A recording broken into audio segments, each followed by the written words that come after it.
jump right in. Did everybody here do a 12-week year already and you're about to have your second one? Is there anybody here who's not done one yet? Where do you guys fall on that continuum?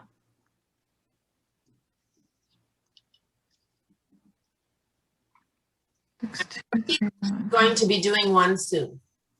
Janet is about to do her for the first time. Yep. 6, 2, 3, mountain 5. I know Caroline's working on her second, that's not a thing, second one. Yes. What about the rest of you guys? Have we done one? New to it? We do have a couple on here that are new to it. Haven't done one yet. Cool, cool, cool. And Haley, you're working on your second or third? Working on the second. First one was not as successful. Going in strong on the second. Cool, cool. And then we have Hannah. She's working on her second. So a couple you second, couple you first. So I love it. So let's talk about who has done one that's redoing theirs or has recently redone theirs. What did you learn and what did you start to implement or what did you take with you into the second one from that first pancake that you did? Your first attempt.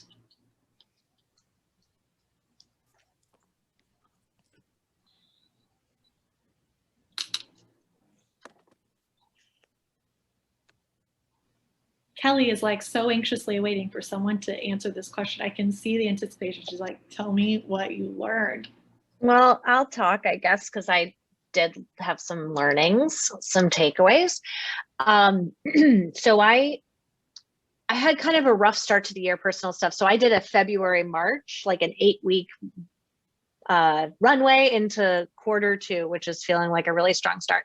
But what I did learn was there is definitely a threshold of too many things for me. Like I was like, oh my gosh, I'm getting a percent, like a chunk of this work done. But in order to really follow through, like what the book says, it's 85%. So like, if you're asking yourself to fill every box in every column and then get 85%, like that's a lot, especially if any of your success is contingent on other people, agents. So be realistic, because you really want to get that 85%, but don't lower the bar either. Like be realistic, encourage yourself to try to get things done, but you will start to realize like, wow, I was super optimistic that week. Here's my sweet spot. It took me about 8 weeks to find that. And then you can forgive yourself if you have a low percentage week, but then you can readjust the following week. And I rolled things over from week to week too.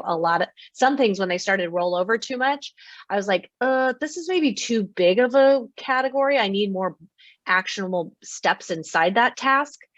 And that actually reframed my thinking around it too. Because I may be like, come up with a reverse bold or reverse 100 idea. Like it needed to be broken down more. So like that might have been one thing and I needed to do something on that every week for 3 weeks or something. So those are my two kind of big takeaways. Be realistic, but have, understand you can maybe overshoot it, but then also know when things need to be broken down, especially if they keep rolling over week to week. Caroline just taught a 5-minute class on the subject. I hope y'all wrote that down. So number one, amount of stuff on it. That's what she started with. Be realistic. If you've done one before, if you're starting yours right now, how many of you had more than 5, we'll just say more than 5 priorities? So either professional or personal, you totaled more than 5 things you were attempting to accomplish in that cycle. 5 or more. Anybody? I thought I saw a hand. Then it went back down. No? Yes, Hannah did. I did on my first one. I was like, I think I put 6. So what I learned was similar, right? That's a lot of, I was like, 6, I got this. That's a lot to focus on, even though it wasn't all professional. Some of it was personal. It's hard to have 6 one things. So amount of stuff on it, priorities or activities. So that's Caroline's talking about, even if you only had 3 priorities, but you put 10 things under each one for a week, that's a lot of stuff to accomplish. That is move the ball forward kind of stuff. So I love that aha. That is a phenomenal aha. Then she mentioned, I just wrote down 85% scores. So that's from the 12-week year if you've not read it, but 85% is the grade you're looking for completion in order to win the week. So the idea is if you can just get that B every week, like you win the week, it does not have to be an A++, like a B wins it 85% week over week. So 85%, that's what she's talking about there. And then 3, chunk it down to the smaller step, like write that down. She nailed it. Like if you've got something on there and you're rolling it over, it might be too much to choose. Like take it back down to that first domino. It could just be you've got like plan event on your calendar or on your 12-week year, and it needs to go down to select audience for event. Like who am I even marketing this event to? Or select a theme for the event. You might just not have gotten it small enough. So I love that. That was incredible, Caroline. Write those down. Who else? Who else learned something from their first round that you could teach everybody? We all learn when you share.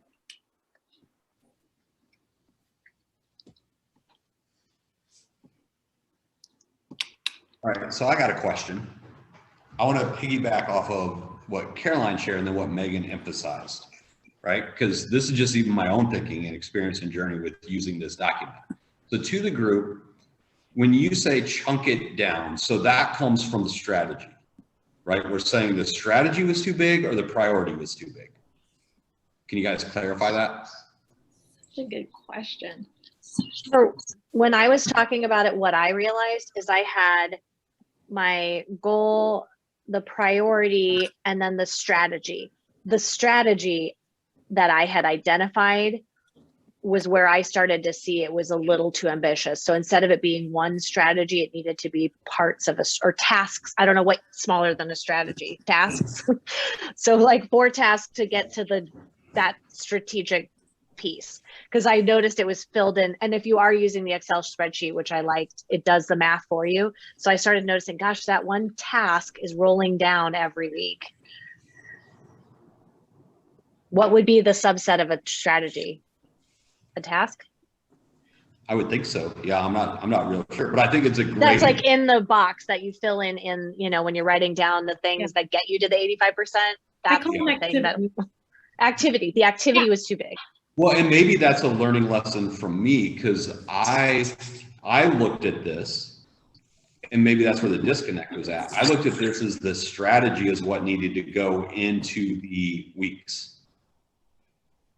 And what I'm hearing you say is that you're actually saying that is more like the title. I don't know, like there's a subset of plans that go with each one of those strategies that then goes into the week. That's how I ran it. And it was almost like, wow. Well, and what I'm gonna actually look at it while I talk. Okay, so I had my GPS. And because if we're treating every, and Megan and you and I talked about this, but if we're treating every quarter now like a year, the annual goal is a big enough of a North Star for now. Like it is nice to have a 2 to 3 year, 3 to 5 year goal, but I did 1 year goal. And then I broke it down into my 12-week goal, priority 1, and strategies. Then when I put it into the 12-week action plan, which is the tab in the spreadsheet, that's the map spreadsheet, I wrote the goal and it's like goal 1, goal 2, goal 3, but actually I treated those like the strategies. So I'm sorry. Priority, GPS, okay, priority. And then in there, it's like week 1, there's 1, 2, 3, 4, 5, 6 cells, Excel cells that automatically add up for you, which is nice. And that's where activities or tasks I input. So it became like not my to-do list manager or not my task manager, but a way for me like, okay, what's my one thing today? Well, I'm going to choose this and then I'm going to do the tasks around that or send the email to get that done. And so I was like, wow, by the end of the week, I was able to say done, done, done, because it was like an at a glance map for my week or my day. And then I could choose which tasks or strategies I wanted to focus on. There were a lot of interdependencies I also realized. And so I was able to say, wow, I got that like two birds with one stone by, I don't know, focusing on my database for 10 minutes a day or something. I love that. Yeah. So I think in your theology around this, if I'm following it right, so you would be right. Like the next subset of the strategy would be the action. Like what action items am I doing to like implement that strategy or deploy that strategy? Love that. I also want to share something that Megan and I talked about yesterday. I was in like a fog or something. I had an aha moment, face palm moment. But when we were talking about, and I'm going to reference it so I don't get it wrong, when we were talking about the priorities for this next 12-week year, I didn't have a clear enough metric, or it wasn't a fully SMART goal. Like it wasn't strategic, measurable, actionable, whatever, are time bound. So I needed to get a little more granular in what those priorities were. And I thought I was good enough by naming the column or the category, but it wasn't giving me any clarity on then how to populate the strategies and therefore then the actions. If I couldn't get that really clear priority with metrics attached, there's no way I could have written the strategies, let alone action items. So that was really helpful. I don't know how I did it the last 8 weeks, but I will do that going forward, making sure those priorities are clear.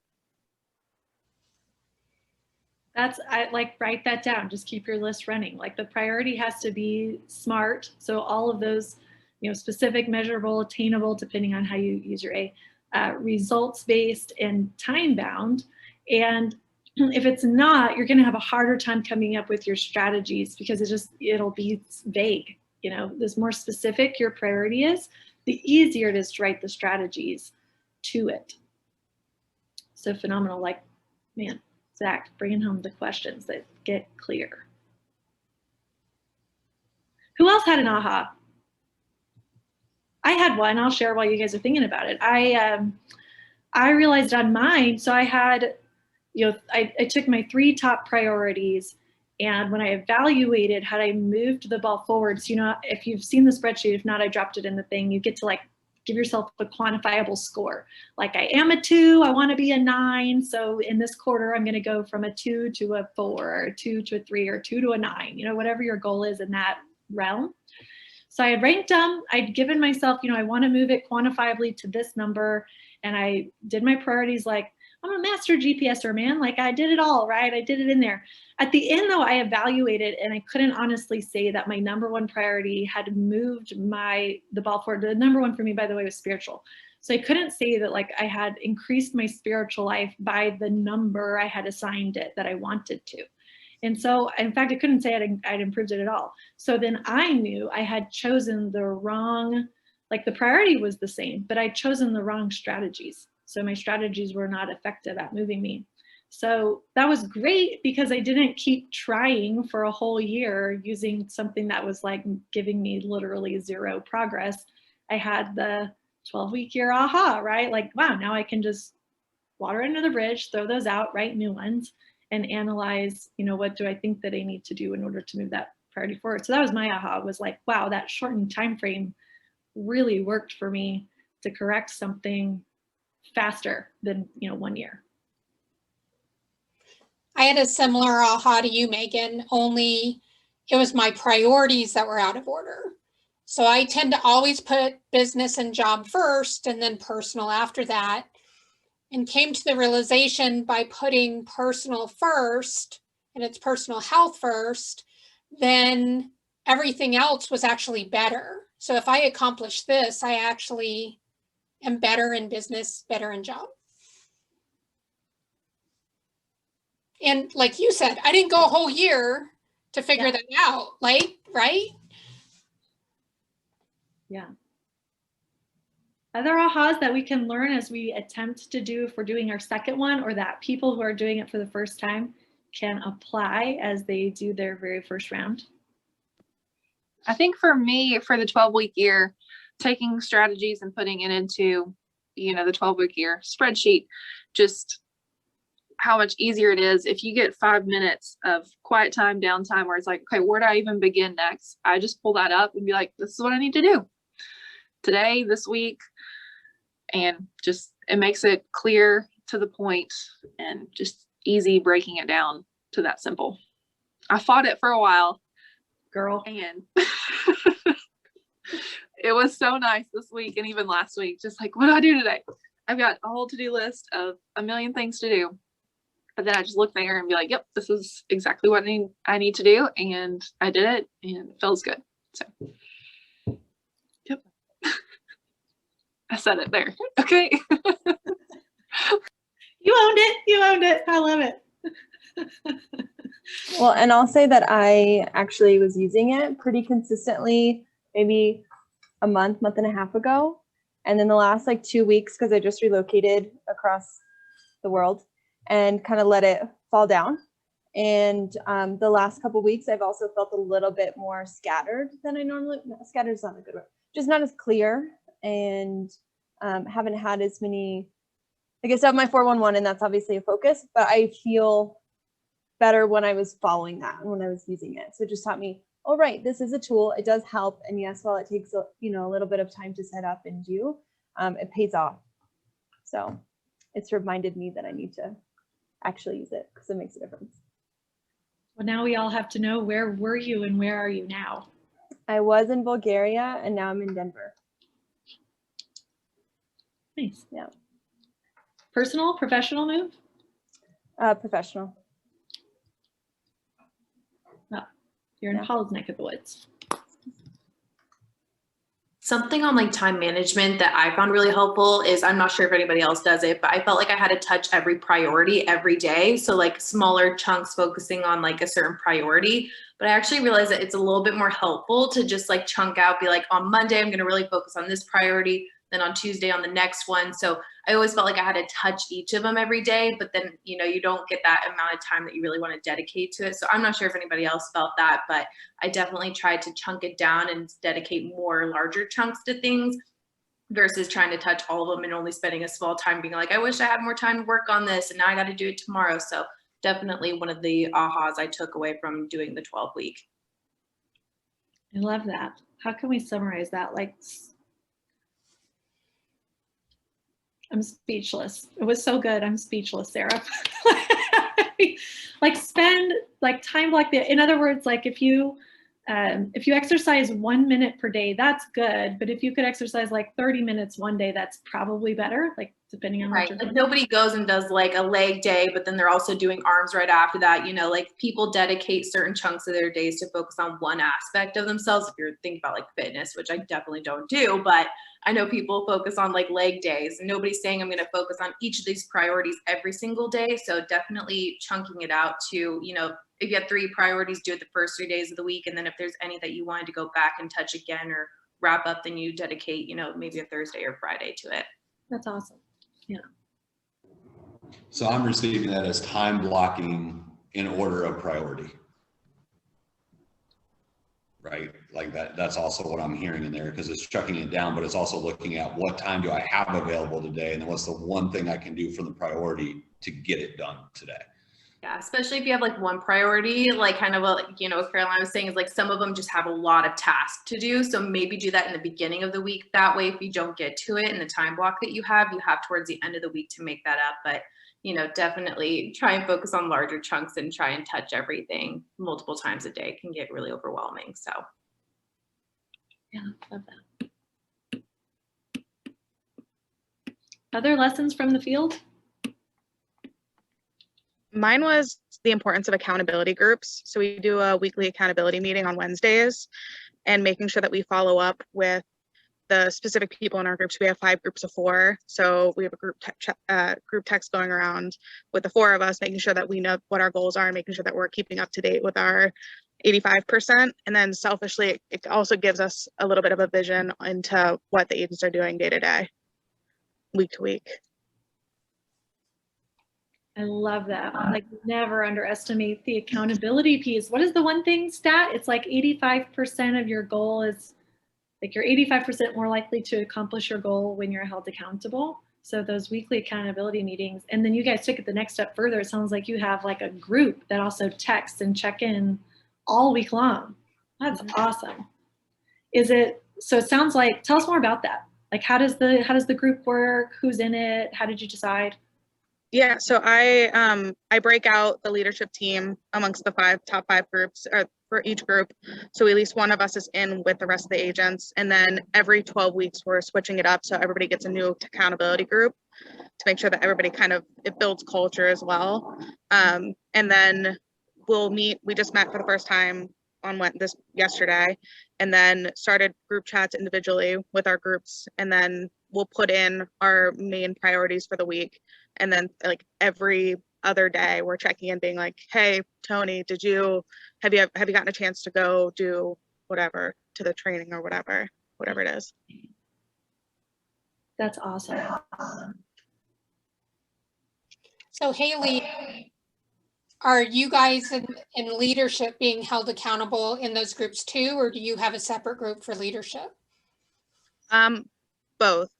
So we're joining the groups and making sure that we're a part of that and them holding us accountable to it. But then at the same time, leadership is also involved with each other's 12-week year.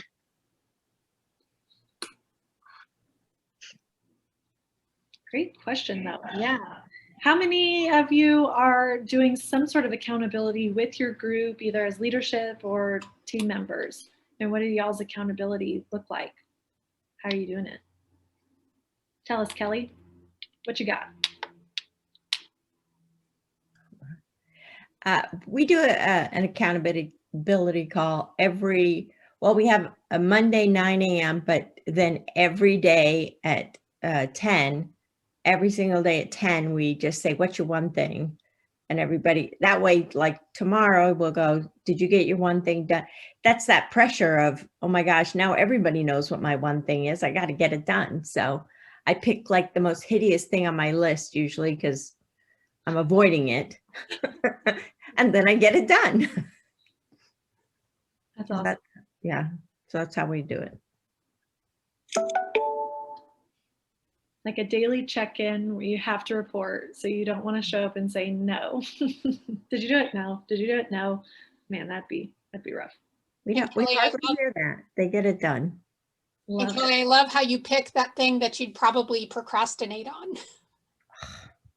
I have to, because I just push it to the bottom. It just shows up on the next page the next day. I'm like, okay, Kelly, just do it. One of the things that we do that's kind of like a form of accountability is every morning, everybody shows on like our Slack community group, we all share 5 things that we're grateful for. And then we post 2 things that we're going to like do that day. I tend to post like 5 because of course, I'm sure as all of us do, we have a longer list than some of our agent members, but everybody always shares like their 2 rocks for the day. And we also do an exercise that's called the best day ever. So we'll just pick a random day and say, hey, you know, how are we going to make today the best day ever for your business? And so everybody will say, you know, I'm going to schedule 10 appointments, and one of our agents did like 12 in a day. So she had like her absolute best day ever. So that's another great activity to do, is just ask, you know, what are your 2 rocks every day? And then having those occasional, you know, best day ever kind of fun little competition / events. So. Well, you have to tell us more about that, Sarah. Like, how did you start that? How does the team buy in? Do they know it's like a thing and they're just going to show up, everybody drops everything and has their best day ever? Like, say more. Yeah, so we do like our team meetings every Tuesday. And so we'll just kind of like be in the spur of the moment, especially if people are kind of feeling a little bit down and stuff. We'll just try and do something that gets everybody a little bit more engaged than usual. So like, again, we always post our gratefuls every day. But in that team meeting, you know, we say, let's have a best day ever this week. So what day are you going to commit to having your best day ever? And what does that look like? So some people will focus on setting appointments. Some people will focus on amount of offers written or adding new people to their database. So it doesn't always end up having to be like appointments, for example, but everybody just shares what that day is that they're going to commit to for that week, or even, you know, over the weekend. And then, you know, I'll just take note of everybody and what they're saying that they're going to do and on what day. And then we post it in the morning and say, hey, you know, Tracy's going to commit. Her goal today is to hit 10 appointments. Let's cheer her on. And then we check in throughout the day, you know, just saying, hey, how's that going? You know, and so just checking in as well. So it's definitely something we don't do a whole lot, but I would definitely say maybe like once or twice a month. That's a lot. Once or twice a month, you have the best day ever? Yeah, and it just keeps getting better. So everybody's like, I've had my best day ever. And then, you know, the next time we do it, it's like it gets even better because they set really high goals because again, it's like the best day. And then once they hit it, they just feel so much better and so accomplished. And then they know the next time that they can set an even bigger goal. So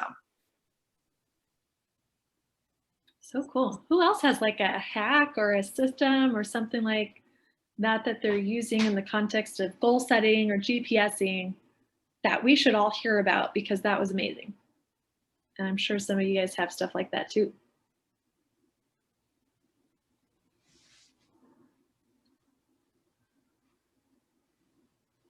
Don't avoid eye contact with me. I know you've got something to share. I'm looking at all you guys. What are you doing?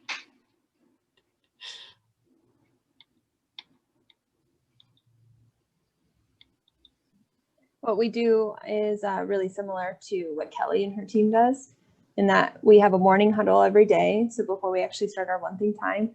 And at the end of it, the way we finish is we say, I commit to, and everybody goes around, virtual and not.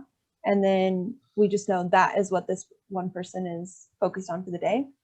And then we have a group chat with the entire team throughout the day. We'll check in on each other and see how things are going towards those goals. And then, you know, just every single day. I don't know that it's anything like super special, but it does help. And we have to say the words, I commit, like my commitment is. Otherwise, it's just like, say it again. I love that. That's psychological. That's like next level neuro-linguistic programming stuff. So I love it. What else are you guys doing that's having a like just success at getting your people through their 12-week years or getting yourself through your 12-week year?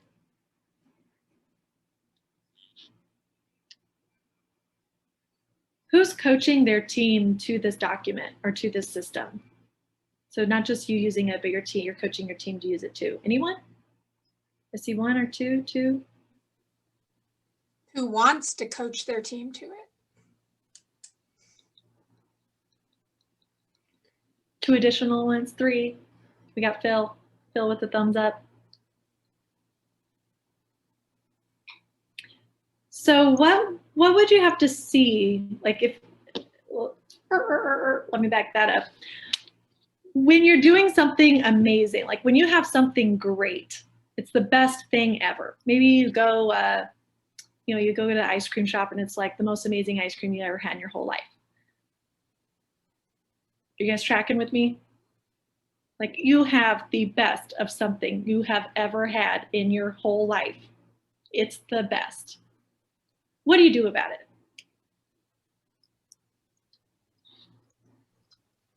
Tell people. You probably Talk about should, it. right? You talk about it, you tell people about it, you're like calling people up. I don't even care what you are doing. I have just had the best ice cream experience I've ever had in my whole life. You have got to go have this ice cream, right? We're going to share and talk about it. So what would we have to do? What results would we have to see using this tool for ourselves that we would not be able to control ourselves? We would have to share it with our teams.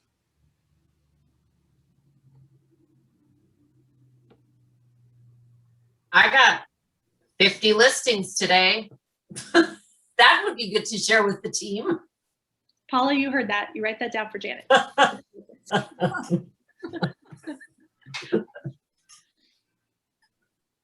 What Janet's saying, what I hear Janet saying is like results, whatever results means for you. Like you got to get results from this tool.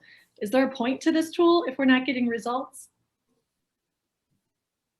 Like, no, why are we here? I don't even understand this call. If there's not a point, the point's not results, right? So this is a rabbit trail, but since we're talking about it, speaking of results, could I share screen for a second, Paula? Yeah. Because the whole point of this tool is results. And I think this is an underutilized part of this tool. Okay, so you're looking at the spreadsheet now if you've not seen it. This is the tool that we've got all in here. There is a progress tracker tab that you should be grading for results, right? So actually row 8 here is going to auto-populate from the very first tab when you fill it in. So it's going to give you that quantifiable score we were talking about in those 7 circles. You know, physical health, where are you? I'm a 5. Where do you want to be? I want to be a 9, you know, whatever that is. It's going to give that for you automatically in row 8 on your future progress tracker. But if you have just finished a 12-week year and are about to go into the second one, go ahead and go in and say, what was your goal? You know, I wanted to move my physical health from a 5 to an 8, my key relationships from a 6 to a 7, and my job from a 8 to a 10. I don't know what yours are, but say what they were. And then actually say what you did. Like, did you move it from where it started, which is the purple row, to where you wanted it to be? That's the activity I was talking about when I said my aha was like, did I move my spiritual life where I said I wanted to move it? No, I didn't. Did I move all those other stuff? Yeah, I did. Spiritual was supposed to be my number 1 priority. So that was a big miss, right? But then I had the clarity. Did I have an overall higher score? Yeah. So I moved my score from, I don't even remember what it was. I'll just make it up, from a 5 to a 6 overall.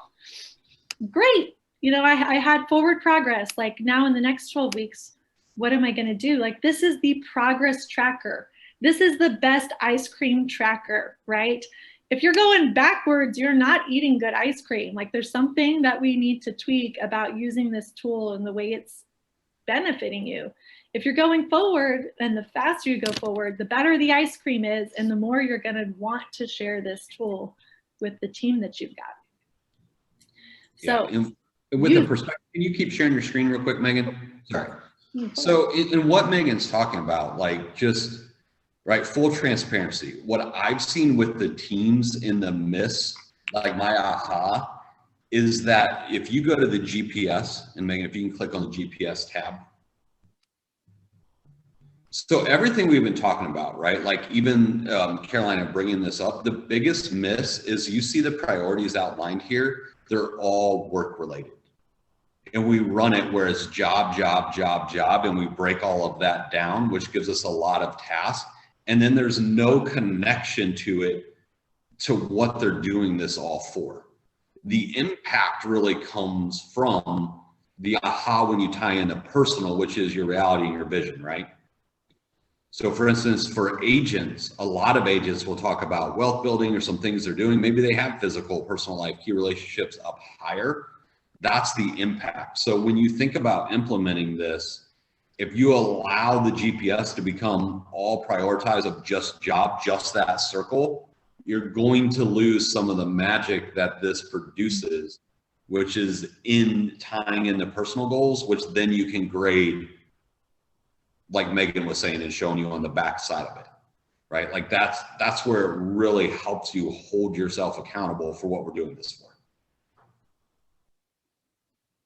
Yeah, great tie-in. Like, all the way to the right, you might have to move our faces to see it, but all the way to the right, you get the chance to prioritize these. And so I'd encourage you, again, like, this has to be the best ice cream for you first before you can go teach somebody. So I'd encourage you to rank it if you haven't. Like, what is your number 1 priority? And there's can only be number 1. Like, there shouldn't be like 3 1s and 4 2s. Like, it should go 1 through 7. And that's not forever. It's not written in stone. That's just today. Like, what's your number 1 priority? And then stay in integrity when you take it to the GPS.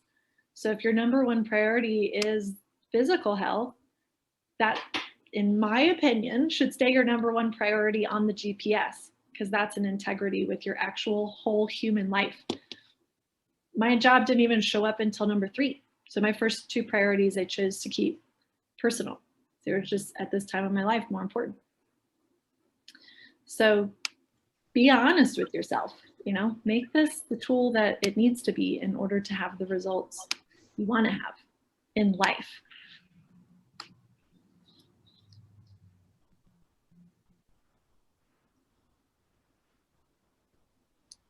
Ahas, limiting beliefs, takeaways, what are you guys hearing?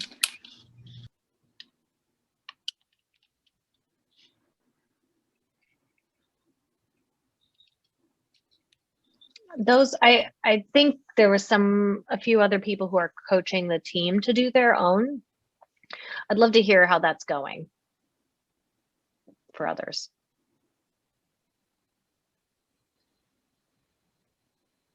Haley, have you been involved in coaching the team to do their own?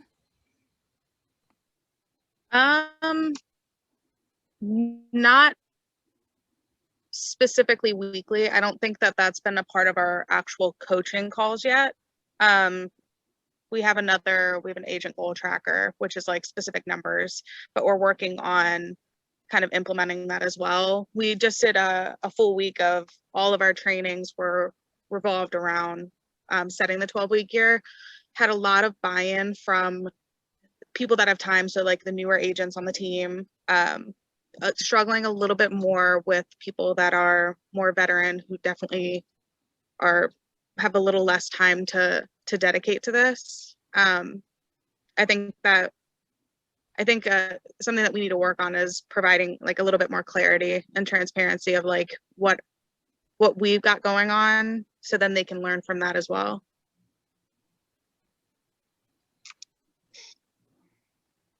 I can give my experience. It's not the poster child experience, but it's an experience. The admin staff is doing a GPS 12-week year, the full-time admin doing a great job.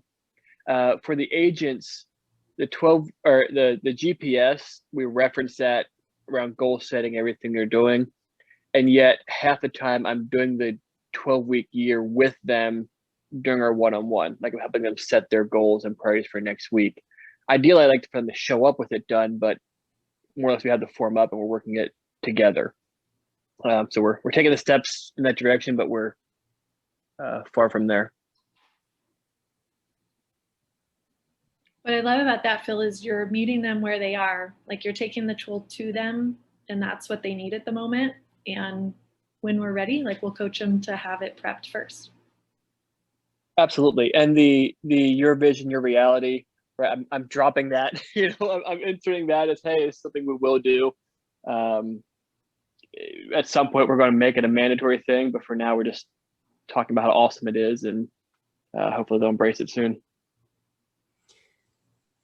I guess that brings up another question. For those of you that are heading into your second quarter, when you did it the first time, what was your journey? What did that look like? Paula, we had to come back and revisit our GPSs.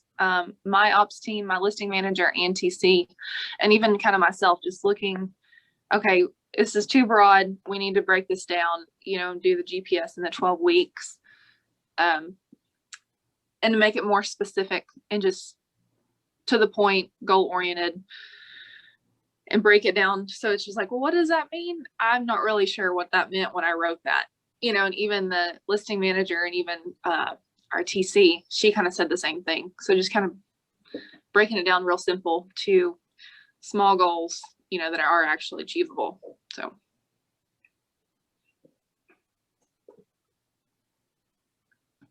Who else? Because I've noticed as I've worked on this with people, everybody kind of has their own journey. So for those people who haven't done it yet, I think they'd love to hear like what you experienced as you put this all together. Are you asking me again? The whole Or group. just anybody? Yeah. Oh, okay. Yeah. We definitely kind of stared at each other for a little while, and then, just trying to, we kind of did one person at a time, to be honest, and kind of got some feedback and helped with it. It's a Friday afternoon that we do, and then set our week for next week, before we break Friday afternoons for that call. So it's been good, just talking about goals and, okay, this is what I want to achieve, and making sure they're getting it done. And then I check in with them throughout the week. Hey, how's it going? Sometimes we just get too busy in our normal jobs, but then I'm just like, if you could, let's try to knock off a few of these little tasks under your priorities, and just making sure, checking in, and I give them my feedback and how it's going for me personally as well. So it's not just me coaching them, but hey, I'm being vulnerable and here's how I'm doing as well. So.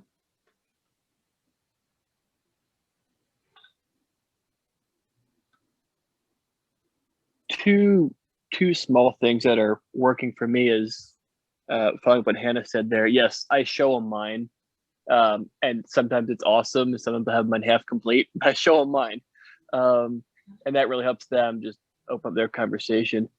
The other thing, and this maybe breaking any kind of model, but I've created a fourth column on the 12-week year where I put any projects I'm assigning them right on there, and then I rank them. And so that forces them to actually open up that document and look at it, because they have to go back and see what what did they commit to me to do besides what they commit to themselves. And so it's just another way to get them to use the document on a daily basis.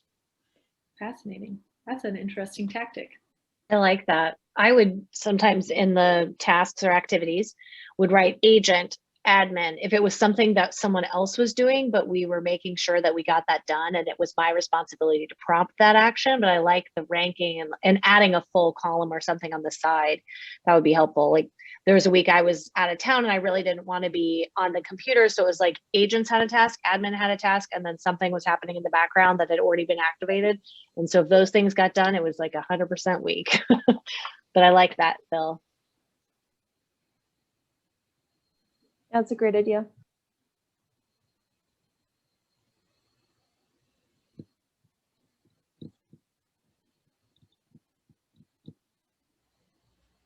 "11 minutes left. So what questions do you have, or what should we be discussing about the 12-week year to make this the best possible call about the 12-week year you could ever imagine in your life?" Talking about ice cream, y'all. I'd love to implement this with a team of agents that we have. So for people who have implemented it, especially, I know somebody mentioned, I'm sorry, I can't remember who said it, but for the veteran agents, it's definitely a little bit more difficult to have them implement new systems and things. So anybody have any advice as I want to introduce this, as they do their one-on-one coaching, as well as just as a company as a whole? Does anybody have advice on how to start that conversation?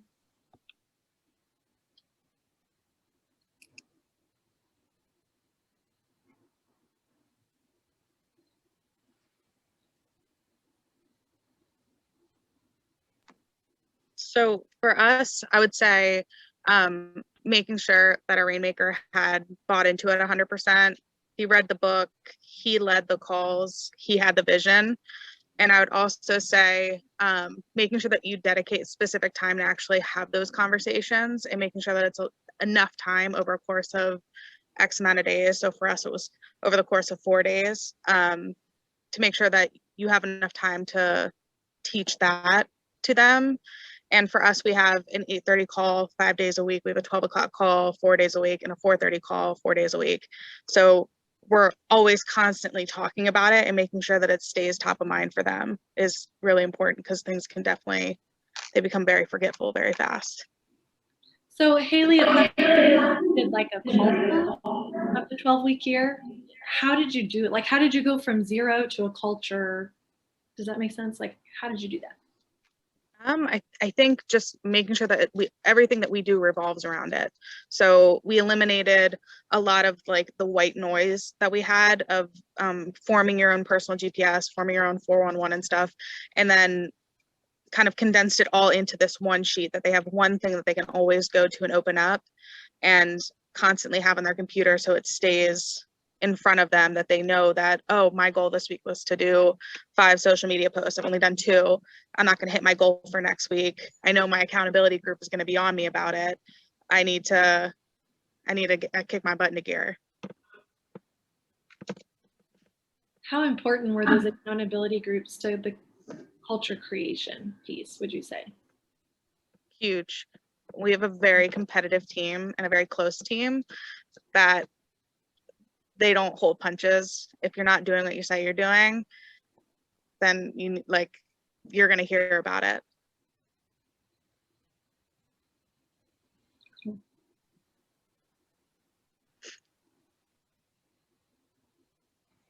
Caroline, you have a 26-year veteran spouse that you're working through with this. What tips would you say you have working?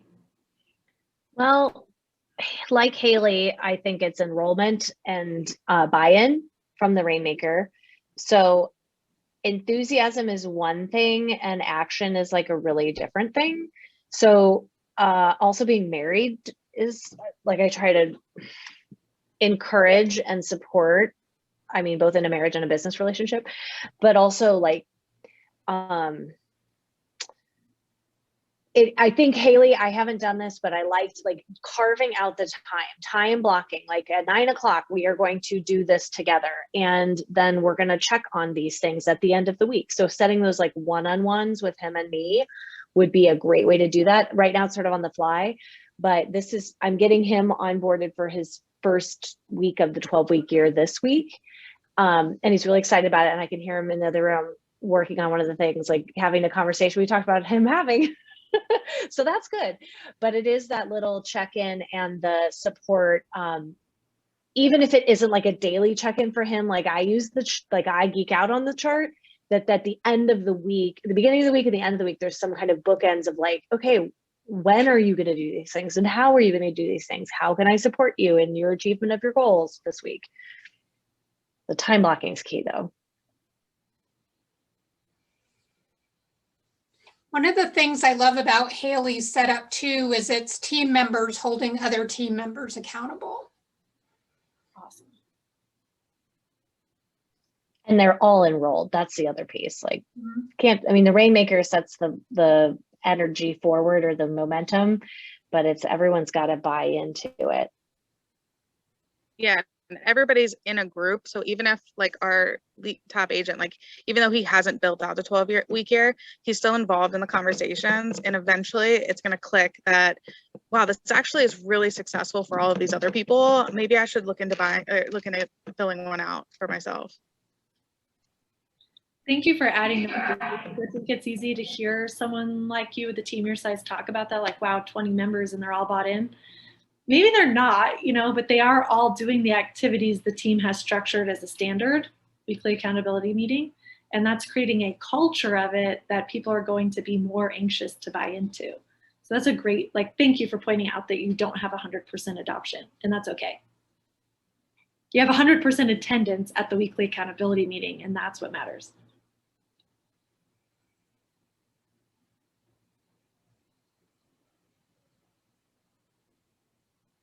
Five minutes left. What are we talking about next week?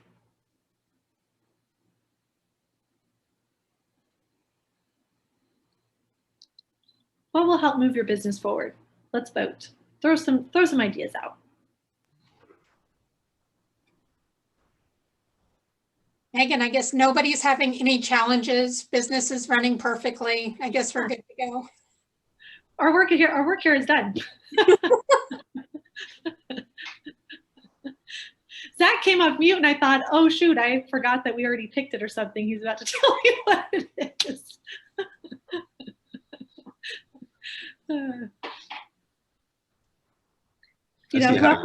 Come off mute, you think you're in trouble? I did. I was like, oh, I forgot something. What does that say about our relationship? I'm going to contemplate that over the next 30 minutes.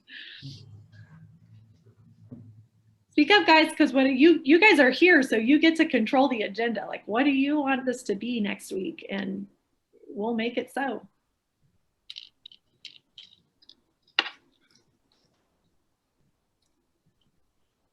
I don't know if anybody else is doing this or has people, but we're looking in Q2 to start adding some ISAs and OSAs to our company. So I don't know if other people are interested in that or kind of figuring out how to leverage some of the stuff as a DOO onto ISAs or OSAs.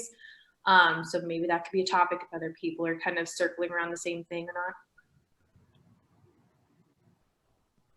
I think that's a great topic. I have several clients right now that are in that boat, and those of you that already have them could really help answer some questions and give some clarity. Yeah, love that topic. Sarah, you're the winner. You set the topic for next week.